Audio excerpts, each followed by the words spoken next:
भारत माता की। भाई पीछे से भी आवाज आगे तक सुनाई देनी चाहिए। और ये आवाज आपकी दुनिया के सबसे लोकप्रिय नेता,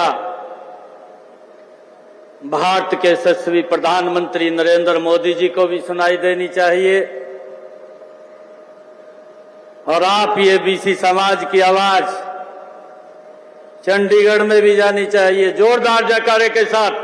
भारत माता के, भारत माता के।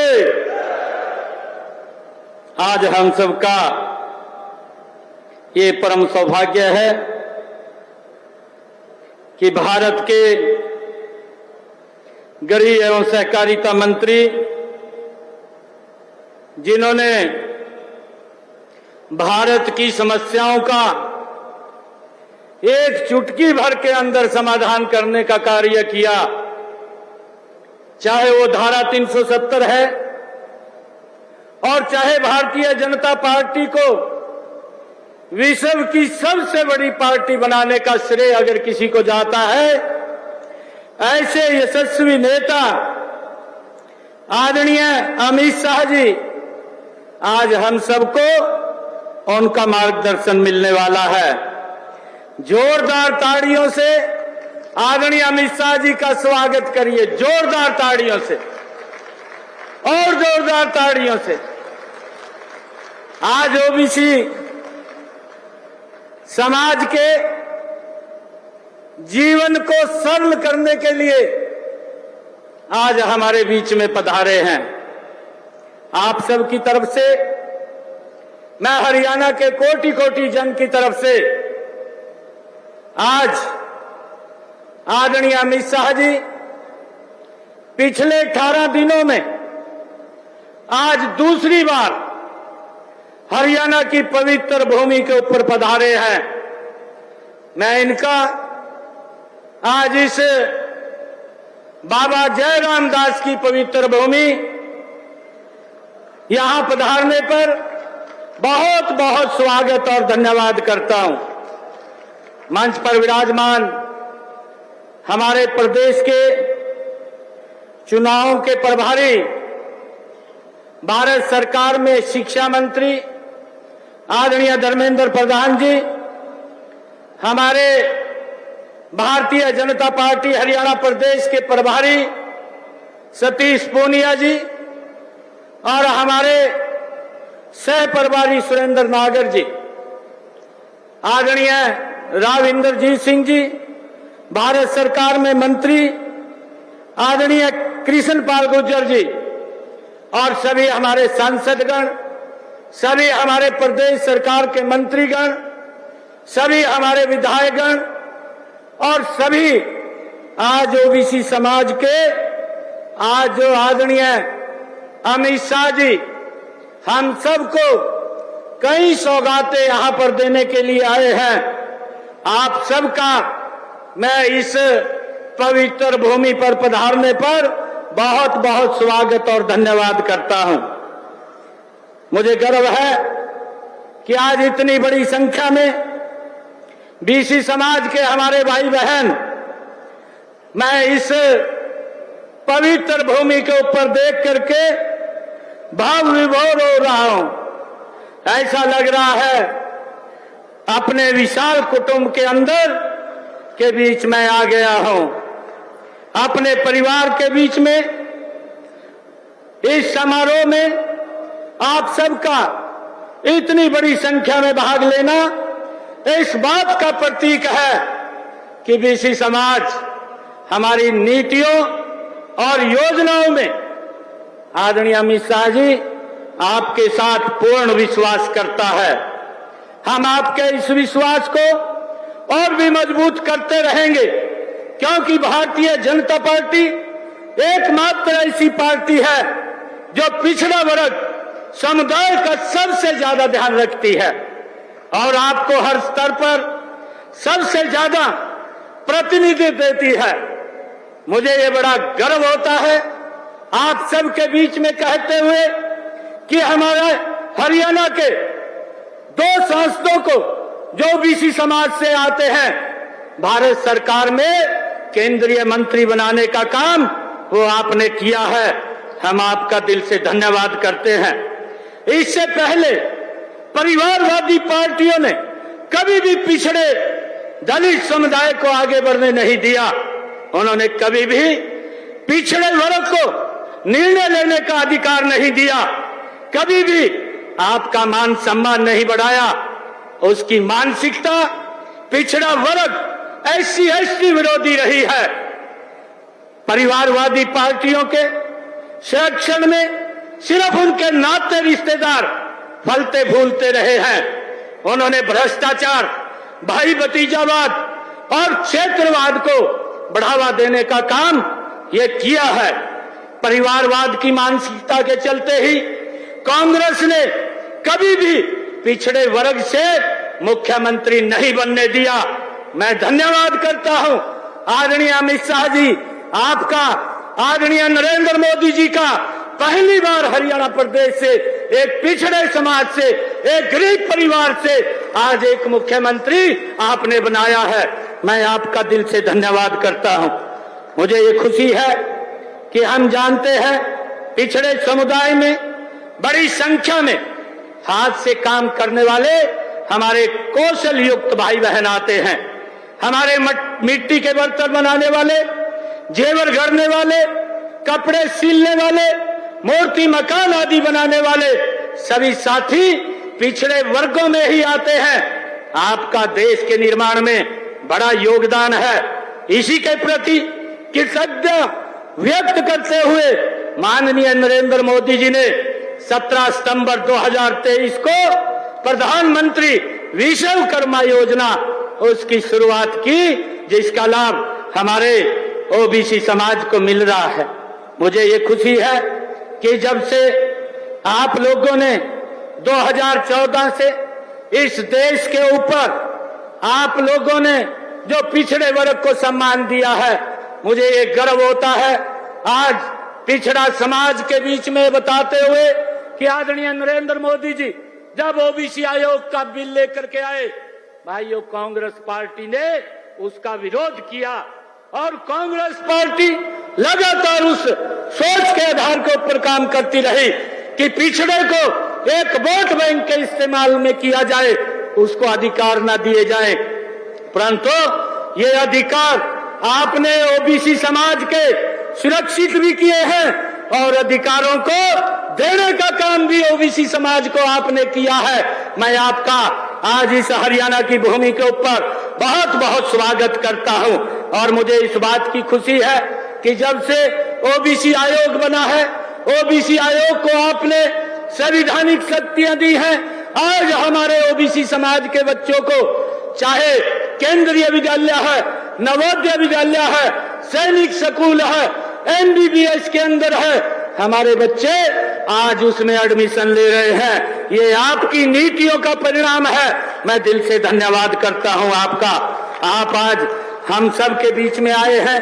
जो कुछ और छोटी समस्याएं थी, हमने आपके समक्ष ये प्रस्ताव रखा और आपने 1 मिनट के अंदर उस प्रस्ताव को स्वीकार करते हुए कहा कि मैं हरियाणा के अंदर अपने भाइयों के बीच में आकर के उन बातों को मैं सरल करने का काम करूंगा। आज आप यहाँ पर पधारे हैं, हरियाणा की इस पवित्र भूमि पर पधारे हैं। मैं पुनः हरियाणा के तरफ से आपका यहाँ पर आगमन पर धन्यवाद करता हूँ और स्वागत करता हूँ और आप सबका भी इतनी भारी संख्या में ओबीसी समाज के हमारे भाई बहन आए हैं, आप सबका भी धन्यवाद करता हूँ और एक विश्वास के साथ कि जो आदरणीय मिश्रा जी आपकी सोच है, उस सोच को हम हरियाणा के जन जन तक पहुंचाने का निरंतर काम करते रहेंगे और लोगों के जीवन को सरल और सुगम बनाने का काम ये हमारी सरकार करती रहेगी। मैं आपका और आप सबका बहुत बहुत धन्यवाद और स्वागत करता हूं। इन्हीं शब्दों के साथ जय हिंद, जय भारत, जय भारत मां।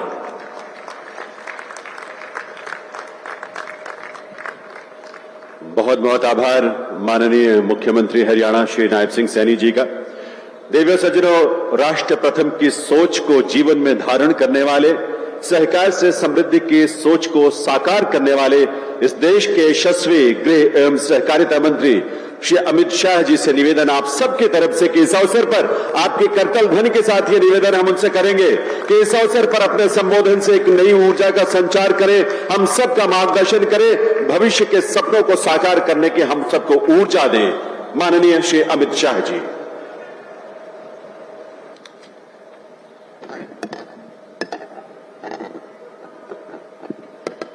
मेरे साथ बोलिए, भारत माता की। क्यों भाई, क्या हो गया महेंद्रगढ़ वालों की आवाज को? तीसरी बार हरियाणा में सरकार बनानी है या नहीं बनानी है?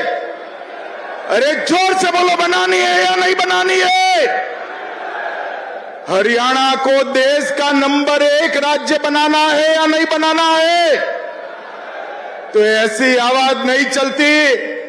पूर्ण बहुमत की भाजपा सरकार के संकल्प की मुट्ठी उठाइए, दोनों हाथ उठाइए, मुट्ठी भींचिए और प्रचंड आवाज से बोलिए, भारत माता की, भारत माता की। मंच पर उपस्थित हरियाणा के पिछड़े समाज से, गरीब घर से आए हुए हमारे लोकप्रिय मुख्यमंत्री श्रीमान नायब सिंह सैनी जी, हमारे प्रदेश अध्यक्ष महोदय मोहनलाल जी, केंद्रीय मंत्री भाई धर्मेंद्र प्रधान जी, आज अहिरवार में आया हूं और यहीं से गुड़गांव तक का पूरा पट्टा का नेतृत्व करने वाले हमारे केंद्रीय मंत्री राव इंद्रजीत सिंह जी, श्री कृष्णपाल गुर्जर जी, यहां के ही धरती पुत्र श्रीमान रामविलास शर्मा जी, कैप्टन अभिमन्यु जी, श्रीमान धनखड़ जी, विधानसभा के अध्यक्ष श्री ज्ञानचंद गुप्ता जी, हमारे प्रभारी सतीश पुनिया, सहप्रभारी श्री सुरेंद्र नागर, यहां के लोकप्रिय सांसद जिनको हमेशा आपका जीत का आशीर्वाद मिला है, धर्मवीर जी जरा खड़े हो जाइए, एक बार आगे आइए, जोर से ताली बजाइए धर्मवीर जी के लिए। श्री रणबीर सिंह जी, उपस्थित सभी मंत्रीगण, सांसदगण, विधायकगण और आज जिनके दर्शन करने के लिए मैं आया हूं, ये हरियाणा के मेरे प्यारे ओबीसी समाज के भाइयों बहनों, आप सभी को मेरा नमस्कार, प्रणाम। भाइयों और बहनों, आज मैं हरियाणा में आया हूं। हरियाणा की भूमि 3 चीजों के लिए, कश्मीर से कन्याकुमारी और कामाख्या से द्वारिका तक का पूरा देश याद करता है। सबसे पहला, यहां की माताओं ने अपने इतने लाल सेना में भेजे हैं। मैं आज जिस भूमि पर हूं, इस भूमि की माताओं ने सबसे ज्यादा अनुपात में अगर सेना में जवान भेजने का काम किया है तो मेरे हरियाणा की माताओं ने किया है।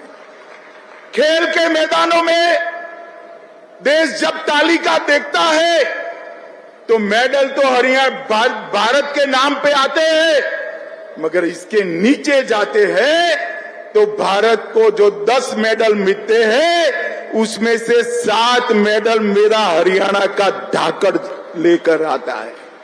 और तीसरा, देश अन्न के क्षेत्र में आत्मनिर्भर नहीं था। जब देश ने ललकार लगाई कि हमारा अन्न हम खुद पैदा करेंगे, तो देश के अन्न के भंडार भरने वाला मेरा हरियाणा का ही किसान था। ये तीनों चीजों के लिए पूरा देश हरियाणा को याद भी करता है, प्रणाम भी करता है। मैं महान स्वतंत्रता सेनानी राव तुलाराम जी को प्रणाम करता हूं, जिन्होंने अंग्रेजों के नाक में दम कर दिया था। और मैं पूरे हरियाणा की जनता को भी प्रणाम करता हूं। 2014, 2019 और दोनों विधानसभाओं ने आपने कमल पर आपका आशीर्वाद दिया, 24 में भी कमल पर आशीर्वाद दिया, अब विधानसभा चुनाव में भी आप आशीर्वाद दोगे, इसका मुझे पूरा विश्वास है। भाइयों और बहनों, आज नायब सिंह जी ने ये बीसी सम्मेलन में, ओबीसी सम्मेलन में, पिछड़ा वर्ग के सम्मेलन में हमेशा हरियाणा के पिछड़ा वर्ग ने भाजपा को आशीर्वाद दिया है। अब भाजपा का भाई ये कर्तव्य बनता है, जो कुछ किया है उससे ज्यादा कर कर हम आपके पास आए। नायब सिंह जी की कैबिनेट ने 3 निर्णय करे हैं। सबसे पहला निर्णय, क्रीमी लेयर की सीमा 6 लाख से बढ़ाकर 8 लाख करने का निर्णय नायब सिंह सैनी भाजपा सरकार ने किया है। इसके साथ साथ 8 लाख गिनने में तनख्वाह भी नहीं गिनी जाएगी और कृषि की आय भी नहीं गिनी जाएगी। अब हर बच्चे को ओबीसी का फायदा मिलेगा। अब तक पंचायतों में जो रिजर्वेशन था उसको भी बदलने का फैसला किया है। पंचायत में 8% रिजर्वेशन ग्रुप ए के लिए था, उसके साथ 5% रिजर्वेशन ग्रुप बी के लिए भी आज से शुरू हो जाएगा। इससे बहुत बड़े हरियाणा की जनता को ये आरक्षण का फायदा मिलेगा। रिजर्वेशन म्युनिसिपल कॉरपोरेशन में भी 5% ग्रुप बी के लिए शुरू होगा, 8% जस का तस रहेगा और ग्रुप बी का रिजर्वेशन 5% ज्यादा मिलेगा। भाइयों बहनों, ये तीनों जो निर्णय है वो प्रधानमंत्री नरेंद्र मोदी की नीति को लागू करने वाले। 2014 में नरेंद्र मोदी जी ने जब पार्लियामेंट के अंदर पहली बार सांसद के नाते पग पैर रखा और देश के प्रधानमंत्री बने, पूरे देश के सामने भाषण किया था, मेरी ये सरकार दलितों की सरकार है, गरीबों की सरकार है और मेरी ये सरकार पिछड़ों की सरकार है और देश को पहला सशक्त बीसी प्रधानमंत्री देने का काम भारतीय जनता पार्टी ने किया। और आज 71 में से 27 मंत्री पिछड़ा वर्ग के देकर नरेंद्र मोदी जी ने देश भर के और हरियाणा से भी 2 पिछड़े देकर हरियाणा के ओबीसी का सम्मान करने का काम किया है।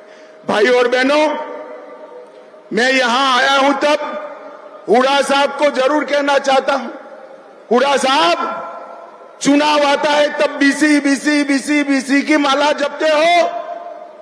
कांग्रेस पार्टी हमेशा से पिछड़ा वर्ग की विरोधी रही, ओबीसी की विरोधी रही। सन 57 में ओबीसी के रिजर्वेशन के लिए काका साहेब कालेलकर कमीशन बना, कांग्रेस ने सालों तक इसको लागू नहीं किया। 1980 में इंदिरा गांधी जी ने मंडल कमीशन को ठंडे बस्ते में डाला। 90 में जब लाया गया, राजीव गांधी ने 2 घंटा 43 मिनट भाषण कर ओबीसी के रिजर्वेशन का विरोध। भाइयों बहनों, भारतीय जनता पार्टी ने क्या किया? वो रिजर्वेशन तो मिला ही था, इसके साथ ओबीसी कमीशन को संवैधानिक मान्यता देकर आपको संवैधानिक अधिकार देने का काम हमारे नेता नरेंद्र मोदी जी ने किया। 16 और जातियों को ओबीसी में आरक्षित करने का काम किया और केंद्रीय विद्यालय, नवोदय विद्यालय, सैनिक स्कूल, और नीट की परीक्षाओं में 27% आरक्षण पहली बार हमारे नेता नरेंद्र मोदी जी ने देने का काम किया। और क्रीमी लेयर की लिमिट को न सिर्फ बढ़ाया, इसमें से कृषि और तनख्वाह की आय को बाहर रखने का काम ऐतिहासिक निर्णय नरेंद्र मोदी जी ने किया और आज से वो हरियाणा के बीसी को भी इसका फायदा मिलने वाला है। भाई और बहनों, हरियाणा में भी पिछड़े वर्ग के कल्याण की कई योजनाएं हुई है। सैनी जी ने वो बताया है, मैं डिटेल जाना नहीं चाहता हूं, परंतु मित्रों मैं इतना ही कहना चाहता हूं कि हमने हरियाणा में एक बीसी के बेटे को गरीब घर से, नायब सिंह जी खड़े हो जाइए, जोर से ताली बजाइए नायब सिंह जी के लिए। एक बीसी के बेटे को हरियाणा का मुख्यमंत्री बनाया है। अब इनके नेतृत्व में हरियाणा आगे बढ़ेगा। भाई और बहनों, कांग्रेस पार्टी ने जातिवाद और भ्रष्टाचार के सिवाय हरियाणा को कुछ नहीं दिया। भारतीय जनता पार्टी ने ईज ऑफ डूइंग करप्शन से ईज ऑफ डूइंग बिजनेस तक का फैसला भारतीय जनता पार्टी ने किया। कांग्रेस की सरकारें जब बनती थी, एक सरकार आती थी तो भ्रष्टाचार चरम सीमा पर पहुंचता था, दूसरी सरकार आती थी तो गुंडागर्दी चरम सीमा तक पहुंचती थी, एक सरकार आती थी तो एक जिले का विकास करती थी, दूसरी सरकार आती थी तो दूसरे क्षेत्र का विकास करती थी। भारतीय जनता पार्टी ने संपूर्ण हरियाणा का विकास करने वाली सरकार देने का काम किया। भाई और बहनों, आज हरियाणा देश में बासमती चावल का सबसे बड़ा निर्यातक बना। हर 10वां जवान हरियाणा से आता है। एमएसपी पर सबसे ज्यादा फसलें कोई अगर खरीदता है तो हमारी नायब सिंह सैनी की सरकार खरीदती है। गांव में लाल डोरे के भीतर मालिकाना हक देने का वाला पहला राज्य हरियाणा बना। पढ़ी लिखी पंचायतों वाला पहला राज्य हरियाणा बना। महिलाओं की 50% भागीदारी वाला पहला राज्य हरियाणा बना। हर घर में नल से जल पहुंचाने वाला पहला राज्य हरियाणा बना। पहला आयुष विद्यालय विश्वविद्यालय बनाने वाला राज्य हरियाणा बना। जीएसटी कलेक्शन में पर हेड सबसे ज्यादा करेक्शन मेरे हरियाणा का होता है। देश की अर्थव्यवस्था में सबसे ज्यादा योगदान पर कैपिटा अगर कोई करता है तो हरियाणा करता है। खाद्यदान में दूसरा नंबर, दूध के उत्पादन में तीसरा नंबर, सर्वाधिक सामाजिक सुरक्षा पेंशन प्रथम स्थान। मानांकों को सुधारने में हरियाणा को 3 अवार्ड मिले और विश्व की 400 फॉर्चून कंपनियां आज कहीं पर है तो हरियाणा में है। कांग्रेस ने विकास के नाम पर कुछ नहीं दिया। भाई और बहनों, भारतीय जनता पार्टी की नरेंद्र मोदी सरकार और हरियाणा की सरकार ने गरीब को घर, गैस, बिजली, शौचालय, 5 लाख तक का मुफ्त इलाज और हर गरीब को 5 किलो मुफ्त अनाज देने का काम भारतीय जनता पार्टी की नरेंद्र मोदी सरकार ने किया। और आज अभी मैं आया, रास्ते में अखबार देखता था, कल हुड्डा साहब ने घोषणा की है हरियाणा के गांव-गांव जाकर कांग्रेसी हिसाब मांगेगा। हिसाब मांगे हरियाणा। हुड्डा साहब, हम क्यों डेबिट रखें?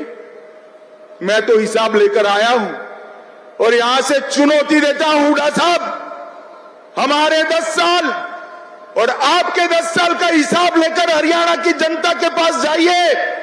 और आज मैं हरियाणा के भाजपा के एक एक कार्यकर्ता का आह्वान करना चाहता हूं, हिसाब वो क्या मांगेंगे? हम लेकर जाएंगे। हुड्डा साहब सुन लीजिए, मैं बनिया का बेटा हूं, पाई पाई का हिसाब लेकर आया हूं, पाई पाई का हिसाब लेकर। आपने 10 साल तक ऊपर और नीचे कांग्रेस की सरकार बनी, हरियाणा को क्या दिया? सिर्फ 41,000 करोड़ रुपया दिया। भाई और बहनों, कितना दिया? 41,000 करोड़। जोर से बोलो, रटना चाहिए। कितना दिया?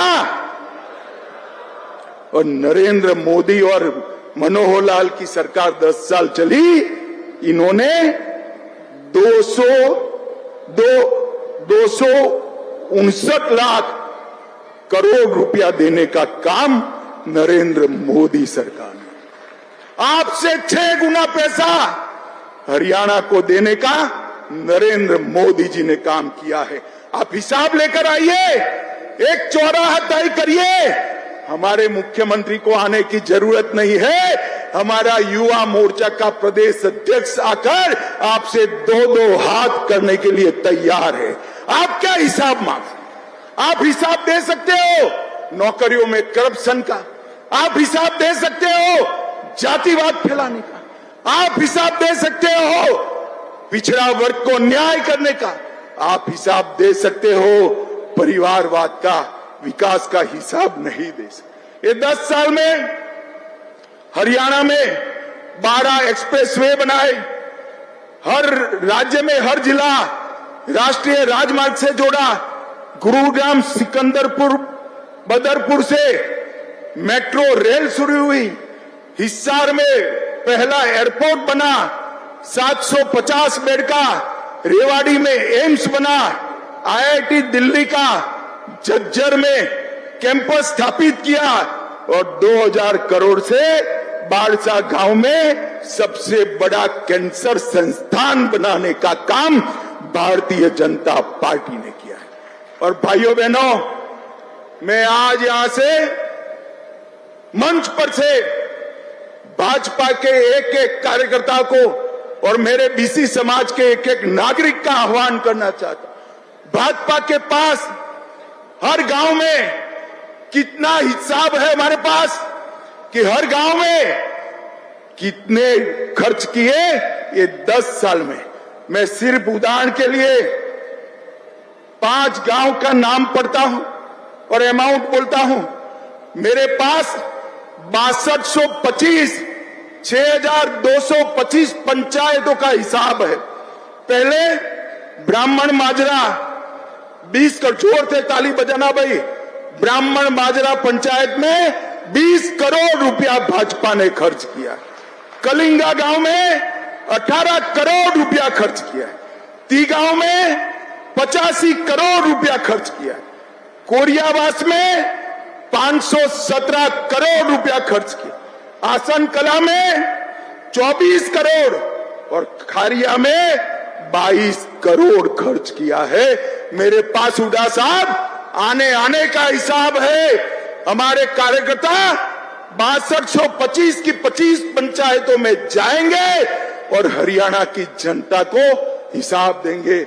मैं साहब नायब सिंह सैनी को कहना चाहता हूं, वो और प्रदेश अध्यक्ष जी ये 6 पंचायतों के प्रमुखों को मिलकर उनका सम्मान भी करे और हिसाब दे।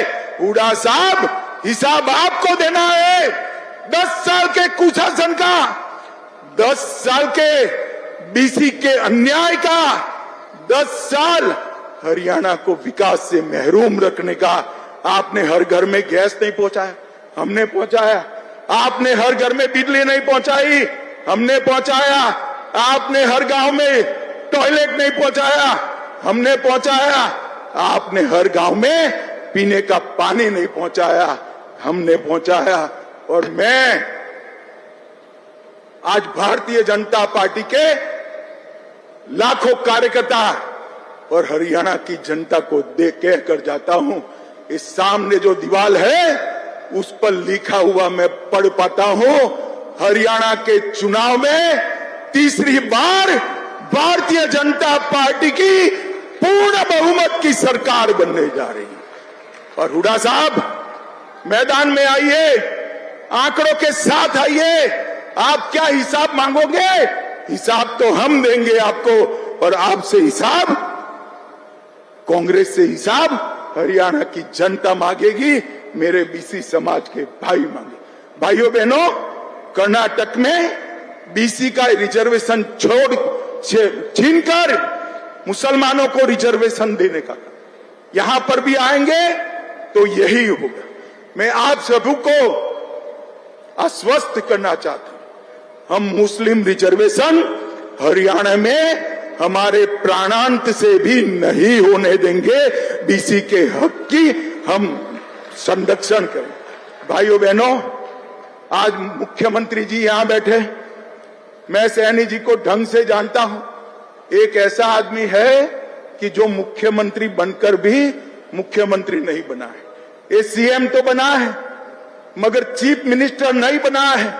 ये सीएम बनने के बाद भी कॉमन मैन है, सामान्य लोगों का प्रतिनिधि है, मेरे पिछड़ों आपका प्रतिनिधि है। इसका दरवाजा 24 घंटा 365 दिन आपके लिए खुला रहेगा, मैं आपको गारंटी देकर जाता हूं। और अंत में एक बात कहना चाहता हूं, मोदी जी देश के प्रधानमंत्री तीसरी बार बने हैं। आज एक रहस्य की बात बताता हूं, मोदी जी के दिल में हरियाणा देश में सबसे ऊपर है। मेरी बात यहां पर मोदी जी ने संगठन का काम किया है। हर तहसील, हर पंचायत को और हर कार्यकर्ता को नाम से जानते हैं। मोदी जी का अग्रक्रम में सबसे पहला नाम हरियाणा का है। आज मैं बीसी समाज को 3 बड़ी रियायतें हमारे नेता नायब सिंह जी ने दी है, और मुझे कहा गया है कि 1 ही घंटे में इसका नोटिफिकेशन बाहर हो जाएगा। लीजिए, तो नायब सिंह साहब नोटिफिकेशन भी लेकर आ गए भाई। अभी से ये तीनों रियायतें हमारे ओबीसी समाज को मिलेगी। सीलिंग भी बड़ी है पंचायत और म्युनिसिपल कॉर्पोरेशन में, और म्युनिसिपैलिटी में रिजर्वेशन भी बड़ा है। मैं आप सबको अपील करना चाहता हूं, एक बार खड़े होकर ताली बजाकर हरियाणा सरकार का धन्यवाद करिए। ये बहुत बड़ा काम आज हमारे नायब सिंह जी ने किया है। और भाइयों और बहनों, एक वादा लेना है आपसे, दोगे क्या? अरे जोर से बोलो, दोगे क्या? मैं बैसाखियों वाली सरकार के लिए नहीं आया हूं। पूरा बीसी समाज एकत्रित हो और अगले चुनाव में भारतीय जनता पार्टी को आशीर्वाद दीजिए, मोदी जी को आशीर्वाद दीजिए, हमारे मुख्यमंत्री को आशीर्वाद दीजिए और पूर्ण बहुमत की सरकार बनाएं। मुझे बताओ, बनाएंगे क्या? अरे जोर से अंत तक हाथ ऊपर उठाकर बोलो, बनाएंगे। तो मेरे साथ दोनों हाथ उठाइए, उठाइए दोनों हाथ। यहां पर पूर्ण विजय की संकल्प की मुट्ठी बींचे और प्रचंड आवाज से बोलिए, भारत माता की, भारत माता की, वंदे वंदे वंदे। आप सभी का बहुत बहुत धन्यवाद। देवी सज्जनों, आप एक बार पूरे सम्मान के साथ अपनी करतल ध्वनि, अपनी तालियों से आइए, आभार व्यक्त करें माननीय केंद्रीय गृह एवं सहकारिता मंत्री, जिनकी